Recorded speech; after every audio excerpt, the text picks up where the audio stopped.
What we're showing you here is the heater unit that we've selected for this particular project. It's an S-bar for short, I guess. But basically, this is a unit that we're going to be using to do a number of, really two different functions. One, to do a block heater to the diesel engine when there is no plug-in ability, in the sense that we're also going to put a block heater in it that will circulate the coolant around the block, and it will plug into a 110 outlet.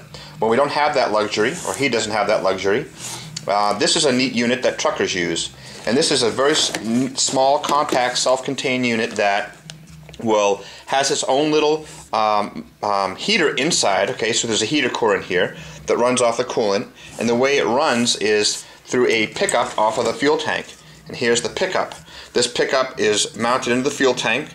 It's just a one line out. There's no return on it. It goes, the diesel fuel goes in here, and there's a little pump in here that sucks out the diesel fuel.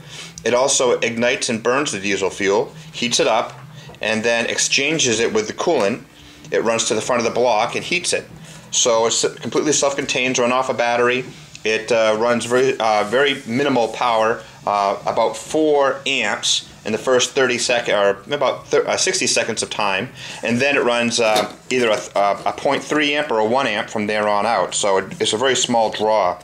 What we're also going to do, and we don't have it yet, we're going to put a T in here and T in a small heater that has it's about the same size. It's basically a radiator fan, a radiator with a fan in it, and it will also heat the interior of the vehicle, so when he sleeps in at night, he'll have this. There's an exhaust built in, and everything comes with a wiring harness, the whole mounting bracket, kit, the whole thing. It's a great little unit. We're excited to put this in. We'll run this into a spare fuel cell that he will also have in the vehicle. So we'll watch as this goes in. Pretty exciting, pretty different, neat technology that we haven't used before. But again, there's not a lot of rocket science to it.